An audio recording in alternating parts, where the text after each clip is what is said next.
Bayley ducked out of the way, and she got the ref instead. But the capsule didn't break, and she kind of really just spit the green mist on the ground, and the ref quick flipped over and hit his face to hide the fact that it wasn't green. And then Bayley came and ripped the shirt off the referee, counted the pin after the bank statement, and then made the people at ringside ring the bell. So they took the championship and walked out.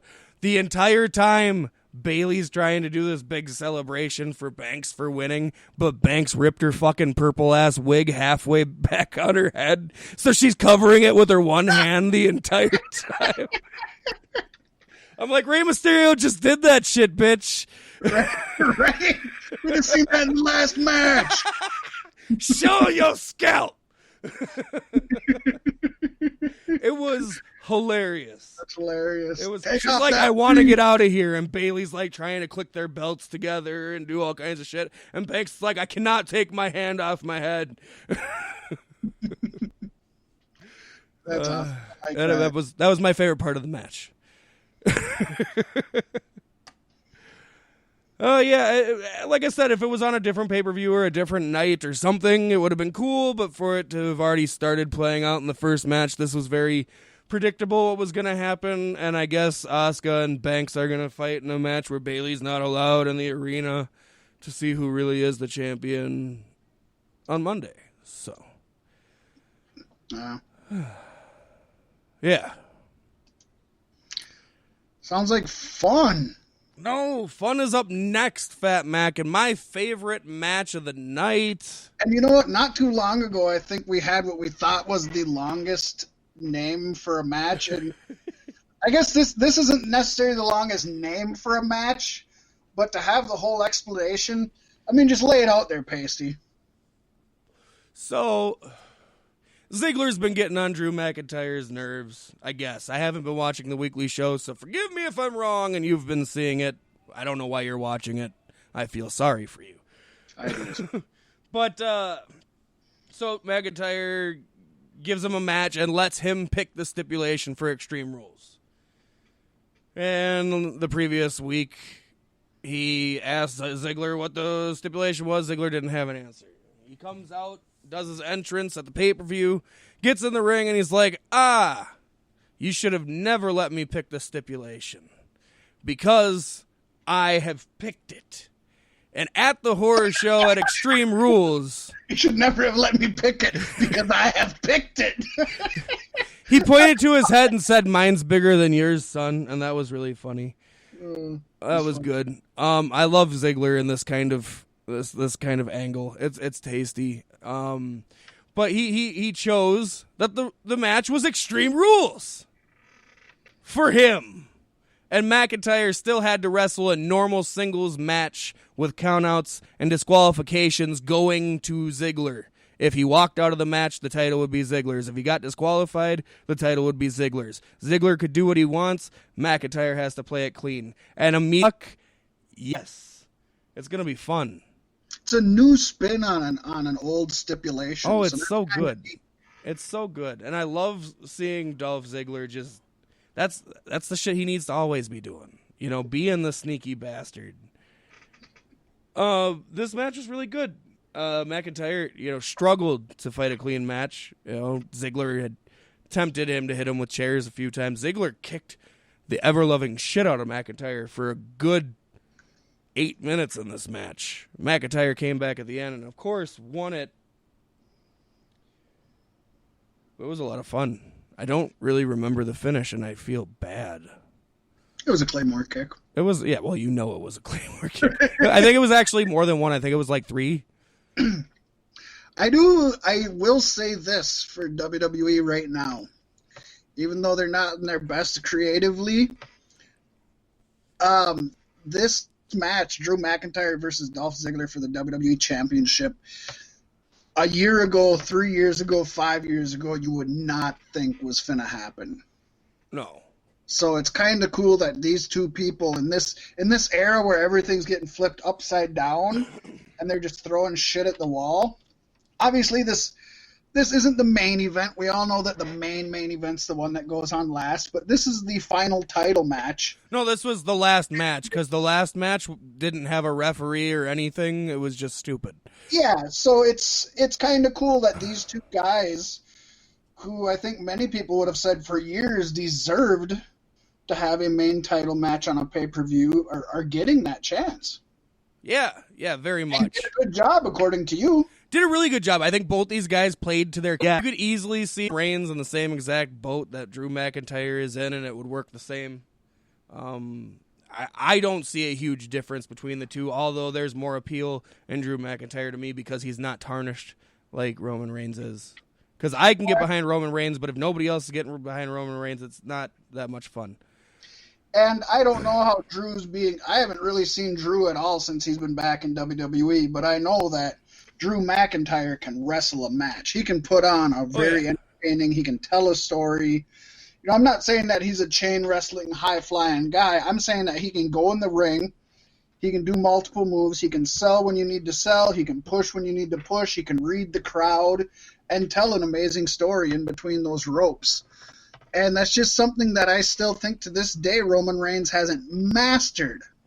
Good at, and people give him not quite enough credit for it, myself included. But there's definitely people like Drew McIntyre who are way better and more deserving at it than him. This was also my favorite use of Performance Center talent in the crowd to date with those plexiglass shields, because at one point in the match, Ziggler's getting frustrated because he's trying everything to beat McIntyre, and McIntyre keeps kicking out. And he starts throwing chairs and shit at the plexiglass, like at their faces. And that, to me, is fucking awesome, and they should keep them even after the pandemic so wrestlers can do that to the fans just because it's tasty. It's like SeaWorld, you know? Oh, yeah, like Mushu splashing people. Wrestlers are treated about as well, right? Pretty much. They're just orcas in a small little pond. No, this was a really good match. This was way better than I thought it was going to be. The stipulation was amazing. Watch this match. If you don't watch anything else on the pay-per-view, watch this match. But you should watch the first match just because it's there when you start the show. That's my synopsis. And now we've got to get into the Wyatt Swamp fight. It was exactly what you would expect. It was a nighttime swamp fight. Braun Strowman shows up. Bray Wyatt's sitting there in the rocking chair with his lantern. Laughs, blows out the lantern, disappears. Strowman smashes. Did you say his asshole blows out the lantern? Yes. No, I said he laughs and blows out the lantern. His asshole blows out the lantern. Well, I guess of all the Bray Wyatt characters, this iteration is the asshole, right? Which one is? Eater of Pins. It's the Eater of Pins. Okay, yeah. Yes. His asshole blows out the lantern. That was awesome. Sorry, Luke. You really got me there. But, Strowman destroyed the chair like so many have done before. I'm pretty sure Randy Orton did the same thing. Oh, yeah. And then they fought in a swamp. And occasionally, like some random redneck in a hood would run out and attack Braun Strowman, and he would defeat them. And Bray would run away and laugh from the woods, and Strowman would try to find him. And they get to the deep swamp, and then they were wrestling around and go in the water and drown each other. And nobody comes back up, and then the Fiend pops up, and then it's over. It was really not good. There was no point because there's no winner. There was no title on the line. It was a cinematic thing. And I guess as a cinematic thing, maybe it worked, but it was like, Braun Strowman isn't good at anything.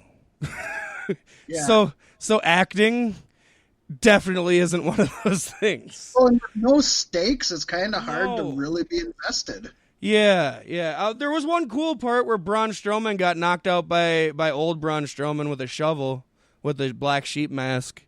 That was kind of cool. And then he woke up chained up in Wyatt's thing, and he's like, "Oh, you like what I've done with the place?" And I think Strowman breaks out of the chains. It was just... The thing is if you're going to do like a monster movie, only one guy can be the monster. Right. So I'm gonna kind of like AJ. Freddy versus Jason wasn't the first one, and it definitely wasn't the best. Yeah, you got AJ versus Undertaker, and AJ's a mortal and Undertaker is the demon. Yeah. Right. You had So I'm gonna ask the question though. I think that's on all of our listeners' minds who hasn't seen this, and I'm dying to know. This is a cinematic match. We're in the swamp. Did we get a guest appearance from the dilapidated boat? No, there wasn't a dilapidated boat, but there was a big snake. Well, you know what? We'll just keep Braun Strowman's wardrobe malfunction There out wasn't of this an alligator, though, and that really disappointed me.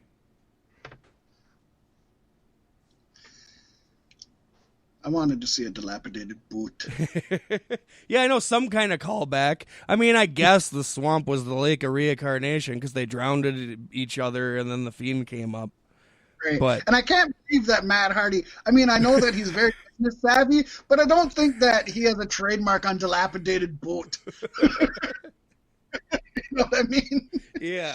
And if he does, good for him. But I don't think he does.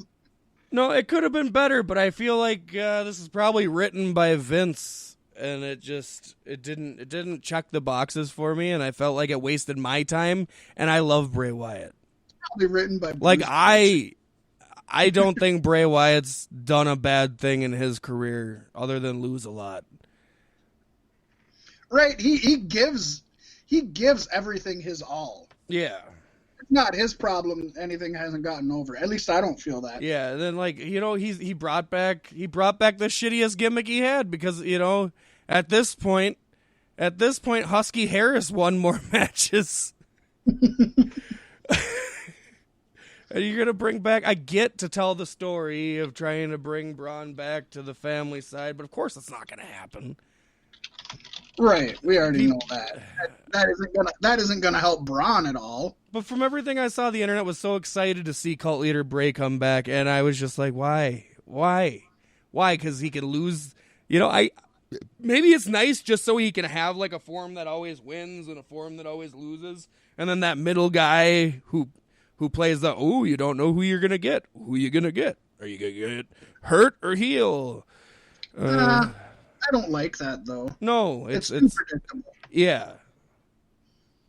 Yeah, it's like Finn Balor with the paint. It was cool, but it is predictable. He's gonna win anytime he's wearing it.